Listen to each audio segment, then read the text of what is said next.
Hey everyone, thank you for joining me. This is LCID 932 on YouTube. LCID to you. Thank you for joining me. This is Love is Blind DC, episode 9 from season 7. Please like the video, share, subscribe to the channel, and thank you for joining me. Luckily, this is our last episode for the weekly segments. Last time they gave us 6, this time they only give us 3.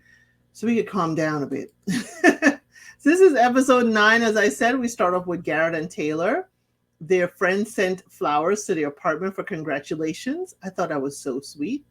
They have a good banter, but he says she hates my haircut. She's like, when did I say that? He's like, you never said you loved it. Tyler and Ashley, his dog Kobe, comes over. And Tyler says he wants 7 kids. Then they go down to 4, then they go down to 3, and Ashley agrees to 2 kids. He says the name Timmy, and she's like, what? You gonna name your son Timmy? He's like, what do you want, DeAndre? And they really have a good laugh. Tyler's like, we should try having kids now. She's like, no, she is not actively trying, and she will cry if she gets pregnant right after the wedding. Y'all, have we not talked kids in the pods? What are we talking about in the pods? This should not be a conversation in the apartment. What are y'all talking about in the pods? Y'all had 10 days, maybe 8, let's say 2 days of getting to know people. What are you talking about? We have Nick and Hannah. Nick goes to the fridge, to find pasta. Hannah asked him, could you go get me the pasta? Could you boil the pasta? He goes to the fridge looking for the noodles. I was like, Nick, you told her you cook. You don't cook. Just fess up, Nick. And he says he's only boiled pasta one time before. He's like, well, how much water do I need in this pot? How much pasta? And Hannah just takes it over. She's like, he can have a seat. Have a seat. And he's like, do you have any advice in meeting your brother? She's like, no, I'll let him eat you alive. So when she says that, I'm like, oh my gosh, Hannah's got one of those football brothers that is going to chew him up, beat up the kicker. Turns out Cade, her brother, comes over, and Cade is fabulous. Oh my gosh, I love Cade. Cade was such great energy. Cade was not taking any sides, and Cade was just loving what he saw. That's the only part of Cade. I don't know. Y'all put on good for Cade. So Nick says, he loves that Hannah says what's on her mind. That she does. And he's only dated 2 women. And Cade is like, how old are you? Nick says 28, and Cade's like, yeah. Cade said he came out to his sister first before anyone else. I think that is a true testament as to how close of a bond they have. Nick says he hates having laundry stay overnight, and he woke up, got the clothes out the dryer, and Hannah's like, yeah, she woke up to the laundry that needed to be folded for him. Nick, if you don't like laundry staying in the dryer for long, you should really fold them up yourself as well, okay? Don't just take it out to leave it for your spouse. So, Hannah's like, you're just upset. No, he's like, that's what you do because you're unemployed. You need to fold the laundry. And she looks at him, and he's like, what? I can't be mean like you are? I can't say mean things? Hannah's like, you're just upset because I make more than you. When you're employed, Hannah, right now you don't, okay? Even if you have a savings that is going to tide you over, right now you don't make more than Nick, okay? Even if he doesn't sell a house today, y'all are even. There's about 0.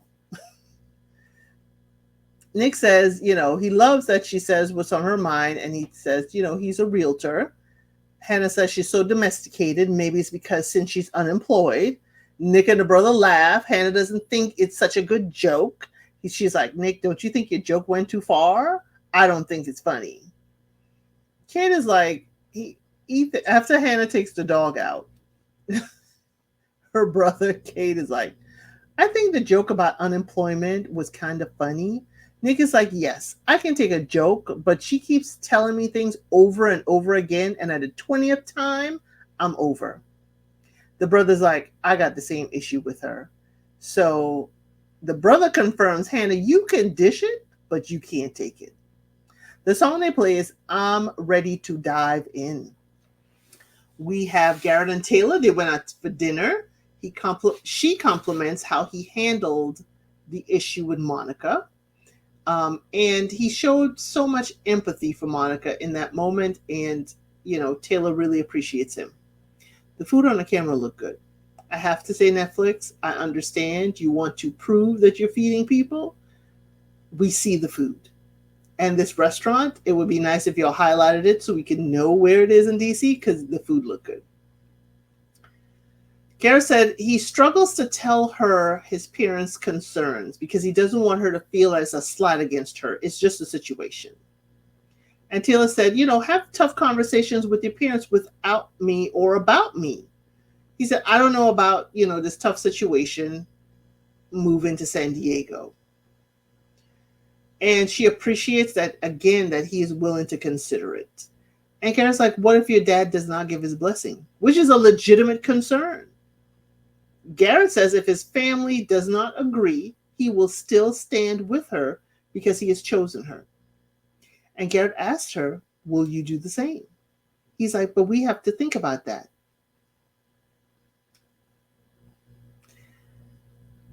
Taylor, your answer did not leave me much hope that you would choose Garrett if your father does not give his blessing.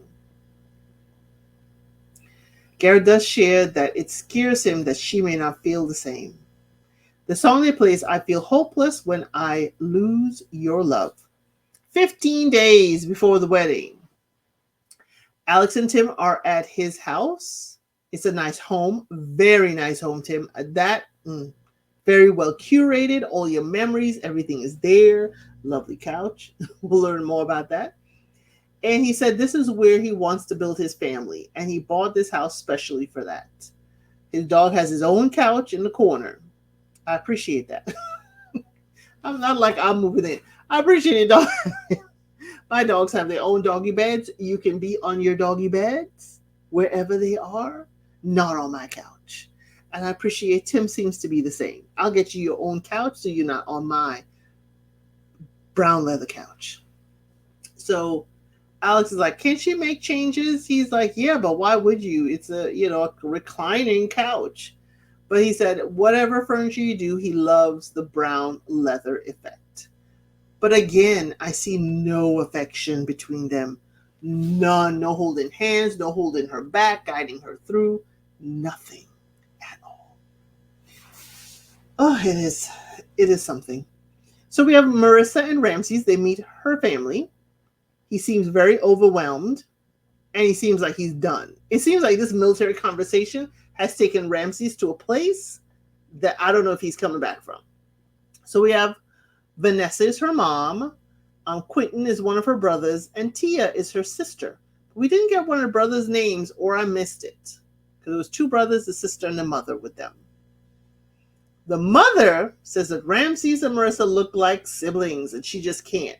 Oh, I know some of you on social media have been saying Marissa and Ramses look alike. I don't see it, but heck, her mom sees it. So, Mom, I'm going to give that to you, but I still don't see it. The sister says, Caucasian people date all the time. Nobody tells them that they look alike like brother and sister. Tia, do they all look alike? I mean, that's what it's giving. Mom says that Ramses' fashion sense is off. She don't like it. No bueno. Since Ramses like to say Spanish, and the family came in saying a little bit of Spanish as well, I'm going to be like, no bueno. She's like the 80s Jerry curl thing, the long dangling hair, and the breakdance look. Mama is not here for it. Mama read Ramses. Ooh, Mama. Could we at least let him get a bite to eat before you read him? This is a little much for a first meeting, Mama.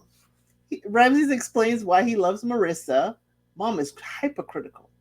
Hypercritical. She's just looking at him and analyzing him like, this is who my daughter gonna marry? Mama was on it. Mom made a book, so she made an album, and Marissa was all excited to get this because Marissa asked for a book. Since they were not very, rich, or they didn't have much when they were growing up, mom kept most of the pictures and mementos in Tupperware.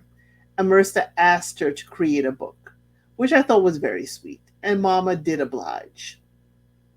And it just was like, it warmed Marissa's heart. She just loved it. Sister said they were so impoverished that she used to wear socks as mittens. Whew, I feel for you, Tia. I feel for you. Mom explains that, when she divorced and everything was settled, she was working and raising 4 kids by herself. Mom says Marissa wants to stay at home and raise her kids, so what's Ramsey's going to do? Mama, this is not what Marissa has told us on camera. Marissa has said she wants to go out and have her, law practice or work in law, and she's okay with Ramsey's working at home or being the stay-at-home dad. Not what Marissa has told us, Mama. So I need you to change that up. Marissa, you need to get your mama, because you told her something different. Correct her, please, because we don't need her going after Ramsey's acting like he's forcing her to work, because Mama says that. So Ramsey's admits that he dropped out of college, but he wants to go back to school. Pause. Ramsey's, you want to go back to school. You want to go back to college. You know what helps you go back to college? Those military benefits of Marissa's. How are you going to navigate that? That is a conversation I would like to hear Ramsey's have. You want to go to college. It will be potentially free. I don't know much about military benefits as a spouse of someone in the military. So I don't know what kind of benefits he will have. But I'm going to guess it's free, because a lot of the kids is free.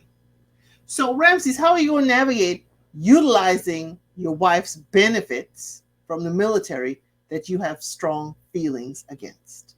That I got to see. That's a conversation I will go on social media and find him just to ask that question. That's a huge question. What do you think?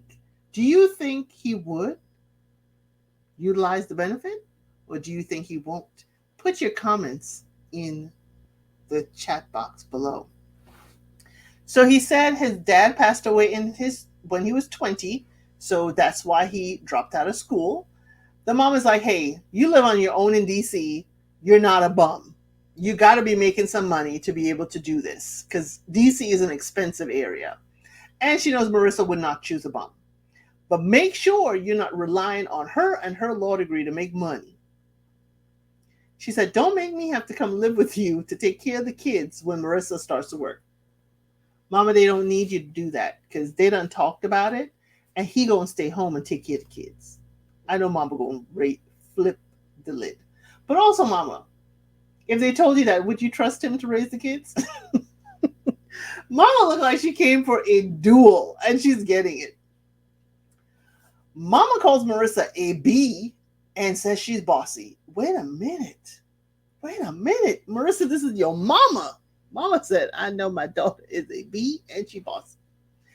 Ramsey said, he was married, before 25. He was very young. Mama's like, that ain't very young. 25, your brain is fully developed. That ain't young. Ramsey says, we divorced, because we went different ways religiously, and they were heading in different directions. Mama's like, you making yourself sound like a saint. Y'all both agreed? You sure? Y'all both, you sure this is going to be the story she going to tell? So Mama said, okay. Sister said, beyond paper, what does marriage mean for you? And Ramsey tells a wonderful, view. It's about kids growing together, and Mama kind of cut him off, or maybe he's editing. Please remember, this is an edited show. I am reviewing and recapping edited scenes that the producers have put together. Mama says, she worked hard. All her kids worked hard. They all went to college, and marriage ain't forever. Said it's happy when it is and when it ain't. But when it ain't happy anymore, it ends. Y'all should do a prenup. Mama is here for the business of marriage. Mama ain't here for all the butterflies and I love yous. Mama's like, you need a prenup. She said, Marissa's worked too hard to get effed over by her husband. It happened with her father, her stepfather. She don't need it to then be her husband just because he not making enough. I'm like, is mama hating marriage or is she hating on the men? Mama's giving this, I don't like husband feel. Mama, did you ask how much he's making? Because for right now, he could be making more than her. Mama, did you ask Ramses what he's making? Or did you make an assumption? But you just said he ain't a bum because he's living on his own in DC. Granted, he may not be comparable to a lawyer, but he certainly may be making a lot more than she is right now. Ramsey said he's okay with a prenup. He don't want her money. That ain't what he's about. He's about her. Mama says she will not let her kids get effed over. Not on her watch. The Iyanla, not on my watch. She said Mama will always be there. She is always going to be there. And I'm like, but will you butt out, Mama? Will you butt out of their marriage? Because this is their marriage that they're trying to set up. And as the kid said when they came in, Mama got enough husbands for a rugby team. Hello? Mama got enough husbands for a rugby team. And they're all like side-eyeing her. They're like, we're not calling you out and stuff, but it's the truth. Mama, come on. Don't carry your baggage and hand it to Marissa and Ramses. Let them flourish. Maybe they are forever. And if they're not, please don't say I told you so. But Mama does say, welcome to the family. She will always be there and she will be there at the end. So Ramsey's like, are you giving your blessing? And she starts to blush. And the sister points it out like, oh, we see you. Mom says she does not believe in forever, but she's holding judgment because she don't know Ramses. And Marissa comes back in and says, I don't need her blessing. I will make my decision. And says, will you give your blessing? Mama's like, will you do the prenup? Mama is standing 10 toes down. Mama, there's a lovely young lady named Hannah that I need you to go and have a word with. But Mom says, you hurt my daughter. I cut off your BALLS.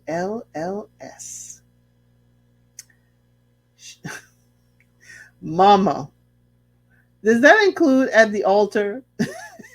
Because he may say no just because of that. Or he may say yes just to keep his jewels. Okay? So the song they play is Off With You. I'm going to cut you clean. I guess Mama will.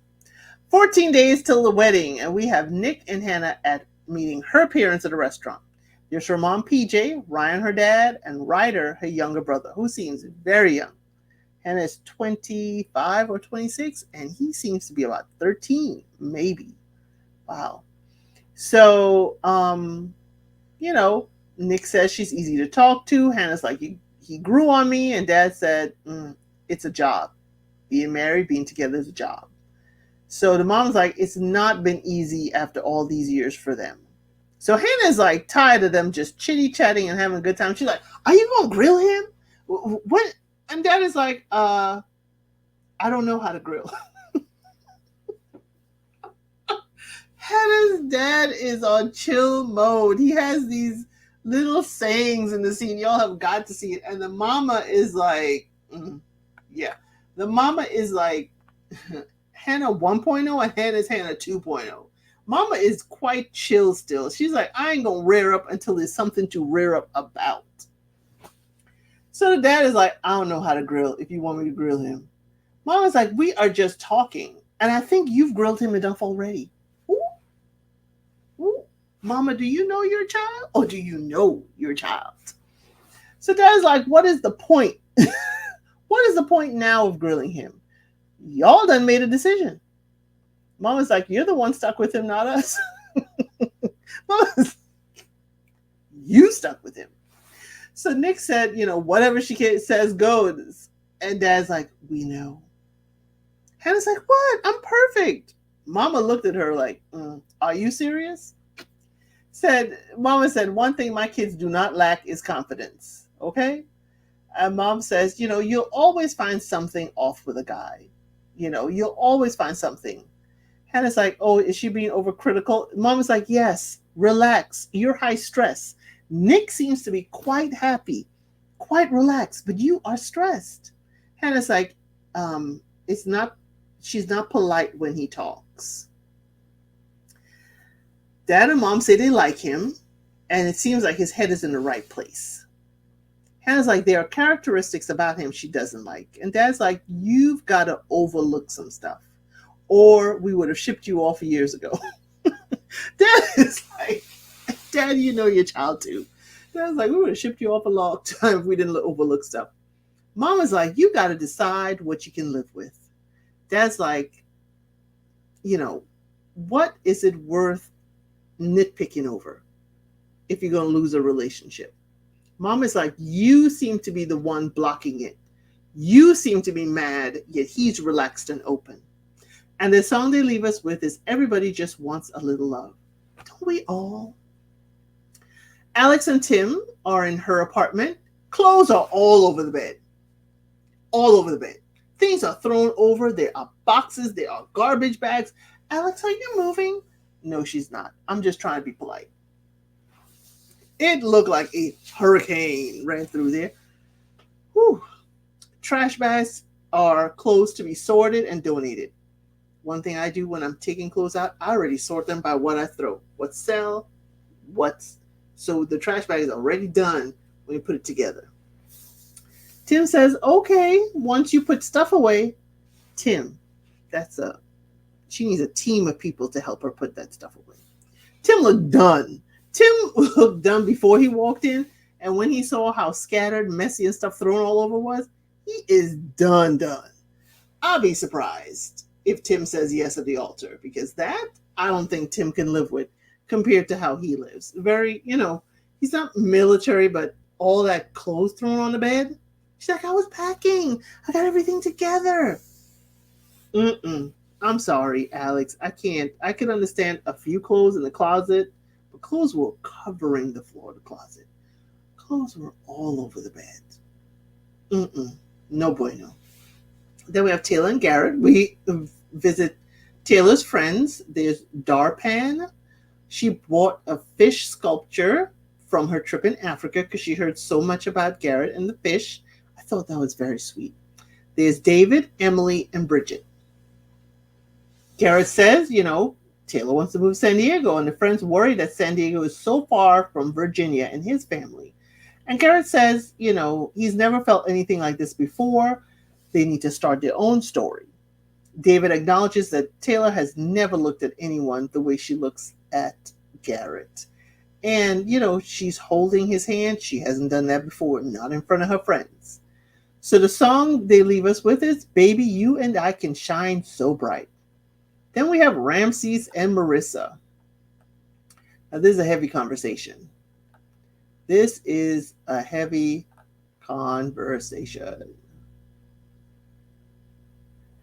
So she reminisces that everything looks good with the family. There are no doubts. And Marissa asks the timeline on kids. Why didn't we have this talk in the pods? Y'all, why? So Ramsey says, 3 a minimum. She said she doesn't want to wait till her late 30s to have kids. She says she needs birth control because they've been risking it. All this hot and heavy in Mexico, y'all been risking it? She said she didn't want to go back on birth control. He's like, he doesn't want her to go back there if it will affect her health and her mood, and he will wear condoms. She asked, do you prefer that? He's like, do you enjoy condom intercourse? She's like, it's either we could do condoms or accept the consequences. He said, it's not enjoyable with a condom. And she says, how about this? I will not go back on birth control. And in that moment, Marissa sounded like her mom, real strong and stern in the voice. Ramsey said, his song's good.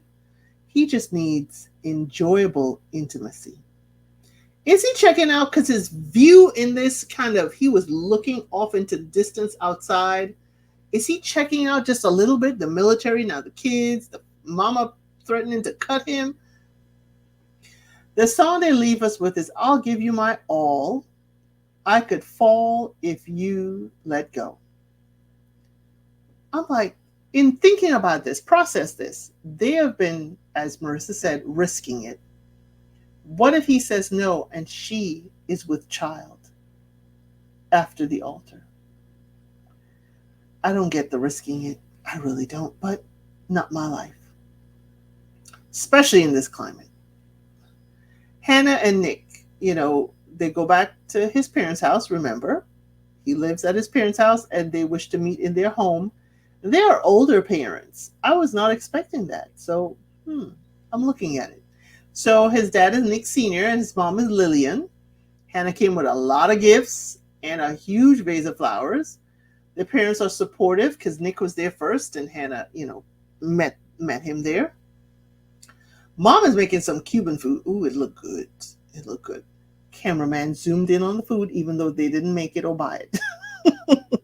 And now he's like, they're going to eat even though we did not provide the food. Okay. Dad says, Hannah seems wonderful. How did she pick you?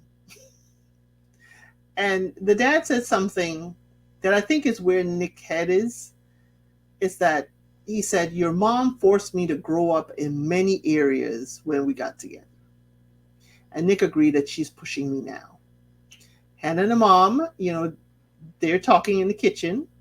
And, Hannah says, I know he loves me. And the mom said, he's never said that about anyone or to anyone. He does not share, but he does feel deeply. Hannah says she's had to grow up so fast and she's so critical of him. And the mom admits, hey, she's pampered her kids because that's what she didn't have. And I understood that. We always want to give our kids a lot more of what we didn't have. But she said it was always about sports as well. So mom says, Hannah exceeds her expectations. She's beautiful. Dad says he loves that Hannah is a family person and everything Nick says she was.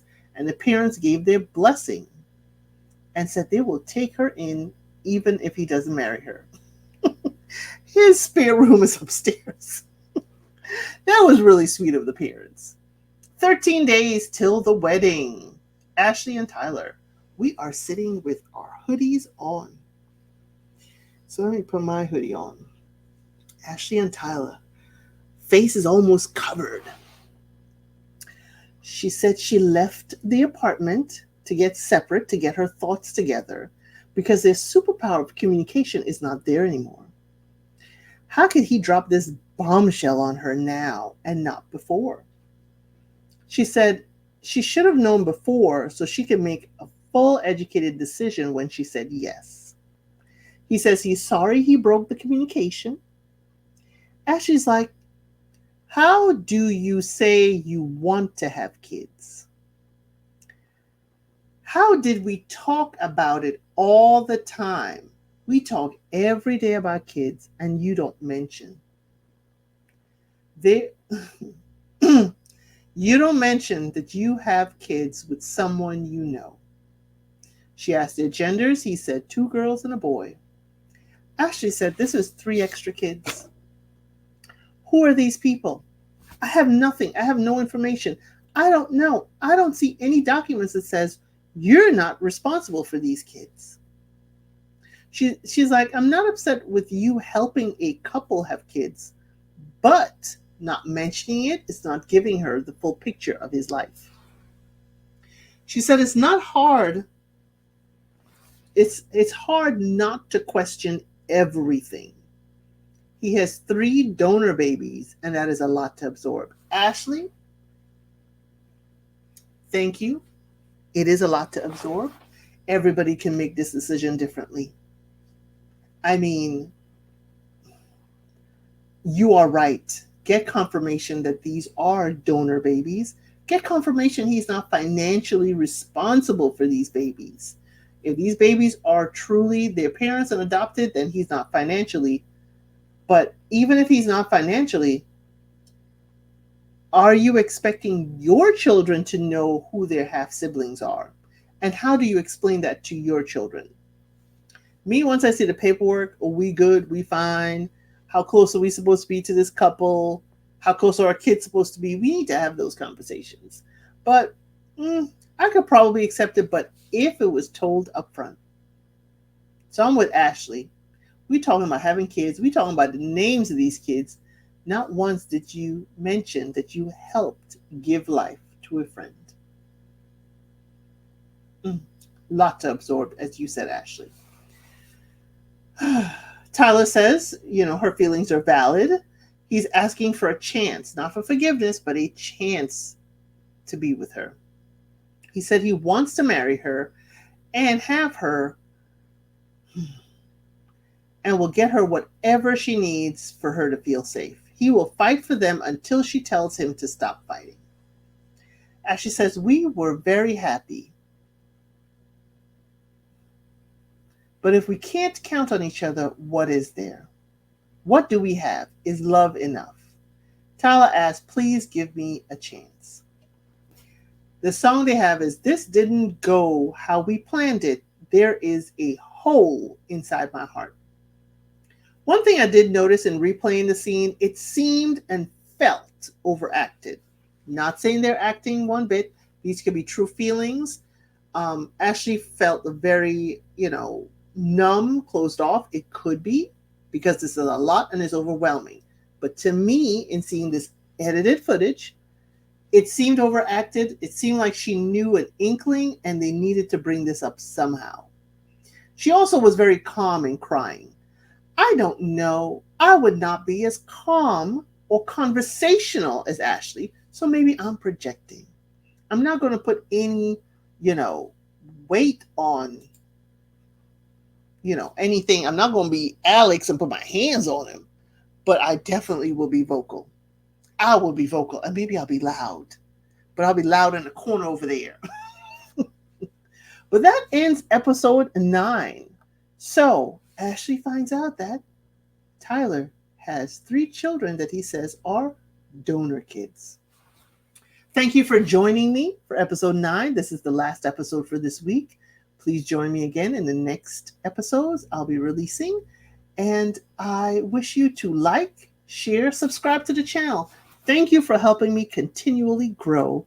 And I will see you on the next video. Check out some of the other shows that I have been reviewing. And as I'm trying to say, be kinder to yourself today than you were yesterday. Have a good one.